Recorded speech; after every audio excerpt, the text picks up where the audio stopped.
Disney says they ban certain items at their theme parks for safety reasons. That's what they tell you. That's what the signs say. That's what the official policy states. But if you dig deeper, if you ask the right questions, if you look at the actual items they ban and compare them to other theme parks, you realize something. Disney's ban list isn't about safety. It's about control. It's about profit. It's about maintaining an image.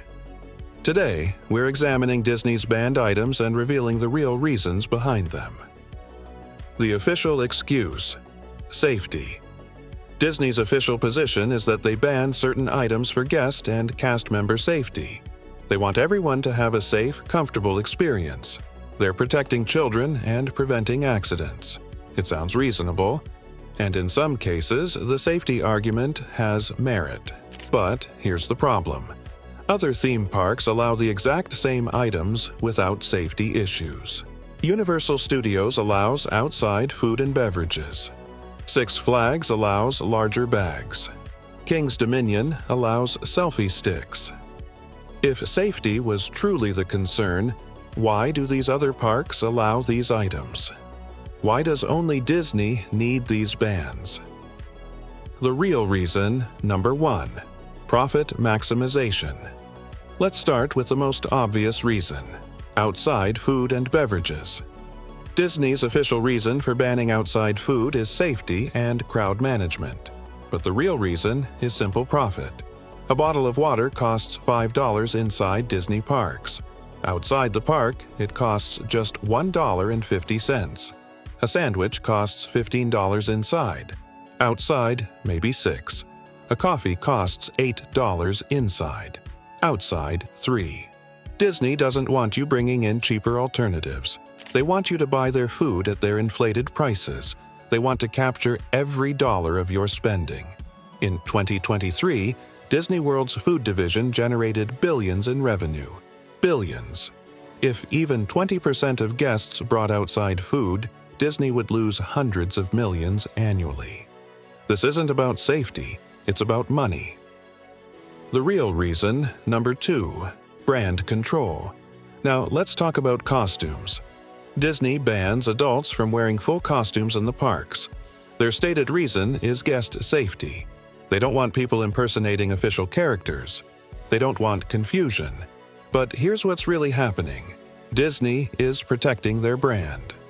If you're walking around in a homemade Superman costume next to a Cinderella character, it confuses the brand experience. It dilutes the magic. Disney's entire business model is about creating a controlled environment where every visual element supports their brand. The castle, the music, the cast members, the decorations. Everything is carefully curated. If guests walked around in costumes from competing franchises, it breaks that carefully constructed world. Disney can't control it. They can't monetize it, so they ban it. The real reason, number 3, liability and insurance. Glass containers are banned, officially for safety, practically for liability.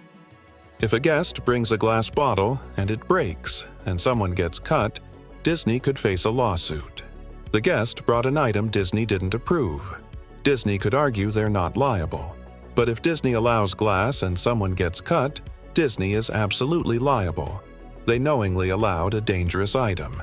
It's not really about preventing accidents, it's about shifting liability away from Disney. If something happens with an item you brought, you're responsible. If something happens with an item Disney allowed, Disney is responsible. Insurance companies likely mandate these bans. They're not protecting guests, they're protecting Disney's bottom line. The real reason, number 4, crowd control and surveillance. Selfie sticks and large bags are banned.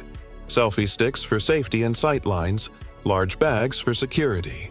But let's be honest, selfie sticks are banned because they obstruct views and create crowding issues. Large bags are banned because they make it harder for Disney to monitor what's inside. Disney wants to see everything. They want to know what guests have.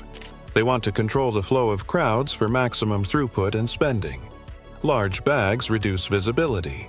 Selfie sticks create congestion. Neither directly threatens safety. They just make Disney's job harder. The real reason, number 5. Monetizing experiences. GoPros with mounts are banned on rides. Professional cameras require permits and payment. Disney's stated reason is guest safety. But really, Disney is monetizing your experience. Disney wants to sell you the photos and videos they take on the rides. If you bring your own camera, you compete with Disney's photo business. They can't charge you $30 for a photo if you've already got your own high-quality footage. This isn't about safety. It's about controlling who can document your experience and profiting from it. The real reason, number 6. Maintaining the illusion. Drones are banned. Service animals are allowed. Wheelchairs are allowed. Regular strollers are allowed. But oversized strollers are banned. Why? Because they break the immersion. A wheelchair doesn't destroy the theming. A small stroller doesn't break the magic. But something large and out of place? That breaks the experience. Disney maintains the theming and narrative of each land. Anything that disrupts this is banned. The comparison. Other parks. Here's what really reveals Disney's intentions. Other major parks have completely different ban policies. Universal Studios allows outside food in certain areas. They allow much larger bags. They allow selfie sticks. They have different rules for costumes. Six Flags allows similar freedom for guests. King's Dominion has minimal bans. Cedar Point focuses on genuine safety concerns. If Disney's bans were truly about safety, wouldn't all major parks have identical policies?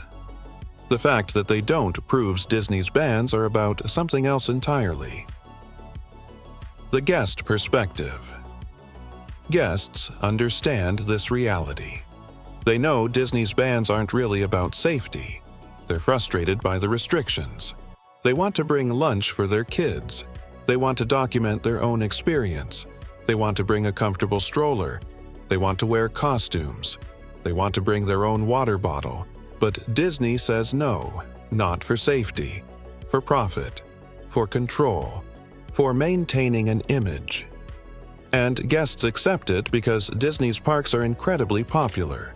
Millions visit annually.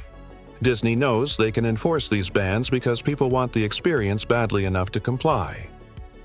The defense. Is it really unreasonable?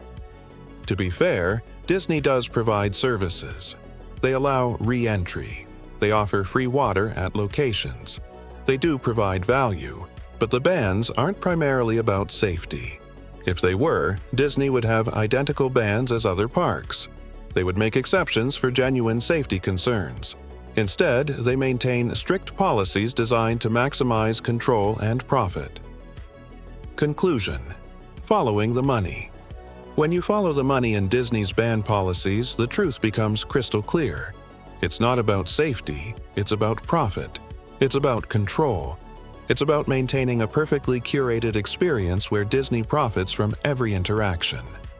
Disney isn't wrong to do this. It's their park, it's their business. But they should be honest about it. Instead of saying it's about safety, they should say it's about creating the experience they want and ensuring their business model. At least that would be transparent. That's why Disney bans these items, not for safety, for profit and control. If this analysis interested you, please hit the like button and subscribe. We explore the business practices behind famous companies every week. Here's my question for you. Do you think Disney's ban policies are reasonable? Are you willing to accept these restrictions for the experience? Or do you think Disney should be more transparent about their real reasons? Drop your thoughts in the comments. I read every single one. Thanks for watching. See you in the next video.